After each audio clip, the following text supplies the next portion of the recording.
एक automated system उसे बताती है कि तुम 120 साल से नींद में थे और सिर्फ 4 महीने में ये शिप होम स्टेट 2 पहुंच जाएगा। तब तक तुम इस शानदार शिप की लग्जरी एंजॉय कर सकते हो। जिम को उसकी आईडी बैंड, उसका केबिन और मेन ड्यूटीज के बारे में बताया जाता है जो उसे होम स्टेट 2 पहुंचने से पहले पूरी करनी होगी। जिम तैयार होकर शिप के दूसरे पैसेंजर से मिलने जाता है। वो बड़ा एक्साइटेड होता है लेकिन जरा नर्वस भी दिखता है। वहाँ होलोग्राम के द्वारा उसे बताया जाता है कि पृथ्वी में जनसंख्या बहुत बढ़ गई और हर चीज की कीमत आसमान छूने लगी है, इसलिए वहाँ रहना बहुत मुश्किल हो रहा है। वो बताती है कि तुम इस सेशन के अंत में अपने सवाल पूछ सकते हो, पर जिम लगातार यही पूछ रहा होता है कि यहाँ मैं अकेला क्यों हूँ, लेकिन होलोग्राम उसका कोई जवाब नहीं देती और जिम बाकी लोगों को ढूंढने चला जाता है। फिर वो शिप के मेन एरिया में पहुंचता है लेकिन वहाँ भी कोई नहीं होता। फिर वो एक ऑटोमेटेड इन्फॉर्मेशन डेस्क से पूछता है मुझे किसी इंसान से बात करनी है। वो जिम को एक स्टेवार्ड के पास भेजता है पर वहाँ भी कोई नहीं होता। अब जिम शिप के कैप्टन से मिलना चाहता है पर जब वो कैप्टन ब्रिज पर पहुंचता है तो देखता है कि सभी क्रू मेंबर्स नींद में है, यानी हिबरनेशन में है। फिर वो ऑब्जर्वेटरी में जाकर देखता है तो पता चलता है कि शिप को होम स्टेट 2 पहुंचने में 90 साल लगेंगे। दरअसल वो अपने समय से पहले ही जाग गया है। अब वो मेन एरिया में जाकर पूछता है कि मुझे वापस हिबरनेशन में जाने के लिए क्या करना होगा। फिर कम्युनिकेशन सिस्टम से उसे पता चलता है कि पृथ्वी पर कॉल कनेक्ट करने की कीमत बहुत ज्यादा है, इसलिए तुम्हें उसके जवाब मिलने में लगभग 55 साल लग जाएंगे।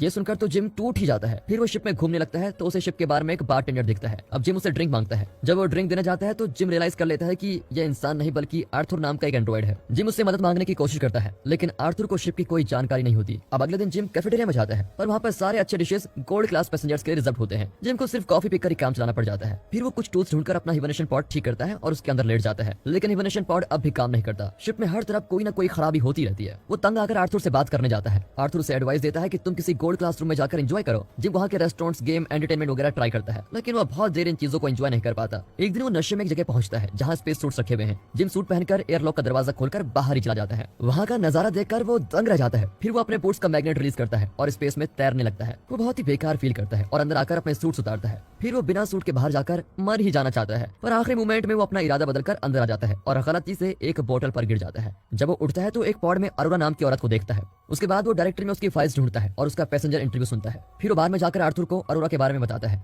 जिम को खुद पर तरस भी आता है क्योंकि वो एक बेहतरीन लाइफ की तलाश में दूसरे प्लेनेट पर जा रहा था लेकिन वो समय से पहले ही जाग गया। इतना ही नहीं, वो अरोरा की और अट्रैक्टेड भी होता है लेकिन उससे बात भी नहीं कर सकता क्योंकि वो हिबरनेशन में है। इस तरह दिन गुजरते हैं और जिम अब अकेलेपन से तंग आ चुका है, इसीलिए वो अरोरा के पॉड को एक्टिवेट कर देता है। जब अरोरा हिबरनेशन से बाहर आ रही होती है तो जिम छुप कर अपने केबल में चला जाता है। कुछ देर बाद जिम मेन एरिया में जाकर देखता है तो अरोरा वहीं पर होती है। वो बहुत कंफ्यूज होती है। दरअसल जब 1 साल पहले जिम अपने हिबरनेशन पॉड से उठा था तो वो भी इतना ही कंफ्यूज था। अब जिम उसे बताता है कि सिर्फ हम दोनों समय से पहले उठ गए। वो अरोरा को फिर ऑब्जर्वेटरी में ले जाकर बताता है कि शिप के क्रू मेंबर्स और मेन कमांड अब तक नींद में है। अरोरा घबरा जाती है और फिर से अपने पॉड में जाना चाहती है। तभी जिम कहता है कि इस शिप में ऐसा कोई भी इक्विपमेंट्स नहीं है जिससे हम वापस हिबरनेशन में जा सके। अरोरा परेशान हो जाती है कि अब वो होम स्टेट 2 पर नहीं पहुंच पाएंगे। उसे जिम के लिए बुरा लगता है क्योंकि वो 1 साल से इस शिप में अकेला जी रहा था। जिम अरोरा को आराम करने के लिए कहता है क्योंकि वो अभी अभी हिबरनेशन पॉड से बाहर निकली है। अब जिम अपनी हरकतों पर गिल्टी फील करता है। वो बार में जाकर आर्थर से कहता है तुम अरोरा को मत बताना कि मैंने उसके पॉड को जानबूझकर एक्टिवेट किया था। अगले दिन अरोरा मेन एरिया में जाकर हिबरनेशन पॉड के बारे में कुछ इन्फॉर्मेशन मांगती है। तभी जिम वहाँ पर आता है और दोनों ब्रेकफास्ट करने लग जाते हैं। तभी इन्फॉर्मेशन डेस्क में कोई गड़बड़ी होने लग जाती है। कैफेटेरिया में अरोरा रियलाइज करती है कि जिम 1 साल से एक ही मेन्यू आइटम खा रहा है।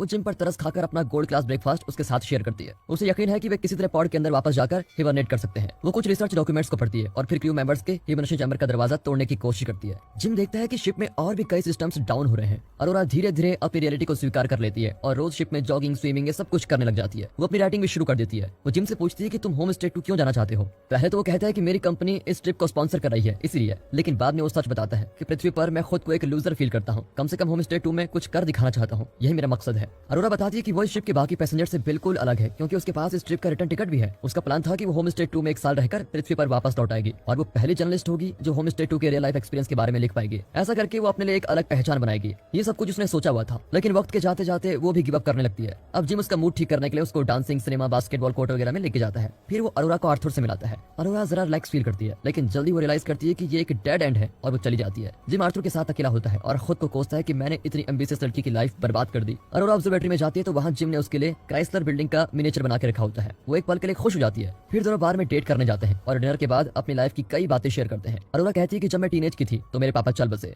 फिर दोनों स्पेस सूट्स पहनकर शिप के बाहर स्पेस वॉक करते हैं। जिम को अच्छा लगता है कि वो किसी के साथ मिलकर ये खूबसूरत नजारा देख रहा है। जिम दोनों के बूट्स के मैग्नेट्स को ऑफ कर देता है और दोनों साथ ही तैरने लग जाते हैं। फिर दोनों अंदर आकर किस करते हैं और जिम के कैबिन में जाकर इंटीमेट होते हैं। अगले दिन अरोरा जिम के कैबिन में शिप हो जाती है और दोनों पार्टनर्स की तरह रहने लग जाते हैं। वे हर काम साथ मिलकर करते हैं। अरोरा शिप के अंदर अपनी लाइफ के बारे में लिखती रहती है। जिम शिप को एक्सप्लोर करता है और हाइड्रोपोनिक्स में पहुंच जाता है जहां वाटर सोल्यूशन में पौधे उगाए जाते हैं। वहां से वो अरोरा के लिए एक फूल लेके आता है। एक दिन दोनों ऑब्जर्वेटरी में जाते हैं तो देखते हैं कि उनका स्पेसशिप एक रेड जायंट स्टार के करीब गुजर रहा है। उस दिन अरोरा का बर्थडे होता है और वो एक रेस्टोरेंट में सेलिब्रेट करते हैं। फिर वे बार में जाकर ड्रिंक करते हैं। जिम वॉशरूम में जाकर अरोरा के लिए एक रिंग तैयार करता है। यहाँ अरोरा आर्थर से बातें करने लगती है। अब आर्थर जो कि एक एंड्रॉइड एंड्रॉइड है वो अरोरा को बता देता है कि जिम अकेला फील कर रहा था, इसलिए उसने तुम्हें जानबूझकर हिबरनेशन से जगा दिया। इतने में जिम आ ही जाता है और अरोरा बहुत गुस्से में होती है। वो जिम को डांटती है और घबराकर वहां से चली जाती है। जिम अपने केबिन में लौटता है तो अरोरा की कोई चीज वहां पर नहीं होती। अगले दिन वो कैफेटेरिया में अरोरा को देखता है, पर उसको देखते ही अरोरा तुरंत भाग जाती है। एक रात वो जिम के केबिन में जाकर उसे मारने लगती है और उसका खून करना चाहती है। इसके बाद वो जिम को एकदम इग्नोर करने लगती है। जिम कम्युनिकेशन सिस्टम के जरिए उसे अपनी सिचुएशन एक्सप्लेन करने की कोशिश करता है और कहता है कि मैं तुमसे प्यार करता हूँ, पर अरोरा कुछ सुनने को तैयार ही नहीं होती, क्योंकि जिम ने उसकी जिंदगी के सबसे बड़े सपने को चूर चूर कर दिया है। एक रात शिप के सिस्टम में क्रिटिकल एरर हो जाता है और मेन कमांड शट डाउन हो जाता है। जब जिम एलिवेटर में चढ़ता है तो वो भी खराब होता है। अब अरोरा देखती है कि जिम ने मेन एरिया में एक पेड़ लगाया हुआ है। फिर वो कैफेटेरिया में जाती है तो फूड डिस्पेंसर भी खराब हो गया है। अचानक उन्हें डेक चीफ की आवाज आती है। वो पूछता है कि मेन एरिया में पेड़ किसने लगाया। जिम और अरोरा मेन एरिया की ओर भागते हैं। वहाँ पेड़ के आगे डेक चीफ मंकूजो खड़ा होता है। किसी खराबी की वजह से उसका पॉड भी एक्टिवेट हो गया था। उसकी समझ में नहीं आता कि एक साथ 3 पॉड्स कैसे खराब हो सकते हैं। वो इन दोनों को ब्रिज पर लेके जाता है और तब पता चलता है कि शिप के मेन सिस्टम में कोई गड़बड़ी हो गई है। उसको मैनुअली चेक करना होगा। जब वे ब्रिज से बाहर जाने की कोशिश करते हैं तो एक रोबोट उनके ऊपर गिरने लगता है। खुशकिस्मती से वे बच जाते हैं। जिम और अरोरा मंकूजो को बताते हैं कि शिप में खराबियां दिन ब दिन बढ़ती जा रही है। मंकूजो इन दोनों को सिखाता है कि पॉड से डाटा कैसे कलेक्ट करना चाहिए। जब मंकूजो पॉड्स को चेक करता है तो पता चल जाता है कि जिम ने जानबूझकर अरोरा का पॉड एक्टिवेट किया था।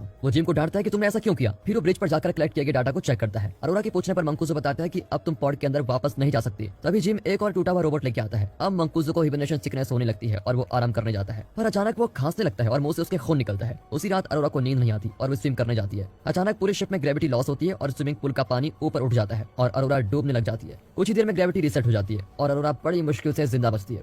अब तीनों ब्रिज पर हर सिस्टम को चेक करते हैं और पता लगाते हैं कि 2 साल पहले सिस्टम की कोई गलती हुई थी, जिसके कारण शिप के हर सिस्टम खराब हो गया। उन्हें उस एरर को ढूंढकर उसको ठीक करना होगा, वरना इस स्पेसशिप के सारे मेन सिस्टम्स ठप हो जाएंगे और ये शिप होमस्टे 2 पर कभी नहीं पहुंच पाएगा। वे सिस्टम चेक करने में लगे होते हैं कि अचानक मंकूजो बेहोश हो जाता है। फिर दोनों मिलकर उसको मेडिकल एरिया में लेके जाते हैं। मंकूजो धीरे धीरे मर रहा होता है, लेकिन उसका कोई इलाज ही नहीं है। कुछ देर बाद मंकूजो जिम को अपना आईडी ब्रेसलेट देकर कहता है कि किसी तरह इस शिप को बचा लो। इतना कहकर वो मर जाता है। तभी अचानक सारे लाइट्स लाल हो जाते हैं और शिप हिलने लगती है। जिम और अरोरा इंजीनियरिंग एरिया की ओर भागते हैं, लेकिन तभी फिर से ग्रेविटी फेलियर होता है। लगातार ग्रेविटी फेल होने से आर्थर भी ठीक से काम नहीं करता और जिम उसको डीएक्टिवेट कर देता है। फिर दोनों इंजीनियरिंग एरिया में जाकर देखते हैं कि प्रॉब्लम पावर प्लांट में है। जैसे वे प्लांट का हैच खोलते हैं तो प्रेशर की वजह से अरोरा अंदर खींची चली जाती है। दरअसल एक एस्टेरॉइड की वजह से शिप का ये एरिया डैमेज हो गया था। जिम हैच को कसकर पकड़ लेता है, पर ज्यादा देर तक टिक नहीं पाता। फिर बड़ी मुश्किल से दोनों मिलकर उस डैमेज को सील कर देते हैं। तब जिम पता लगाता है कि किसी दूसरी जगह पर भी डैमेज हुआ है। दोनों मीटियोर की ट्रैजेक्टरी को चेक करते हैं तो पता चलता है कि रिएक्टर कंट्रोल कंप्यूटर भी डैमेज हो चुका है। दोनों मिलकर उसके रिप्लेसमेंट पार्ट्स ढूंढते हैं और आखिर उसको फिक्स कर देते हैं, लेकिन वो फिर फेल हो जाता है। अब रिएक्टर को ठंडा करने के लिए उन्हें शिप के बाहर का वेंट डोर खोलना पड़ेगा। दोनों एयरलॉक पर जाकर रुकते हैं। जिम अरोरा को मंकूजो का आईडी ब्रेसलेट देता है और कहता है कि शायद मैं लौट कर नहीं आऊं।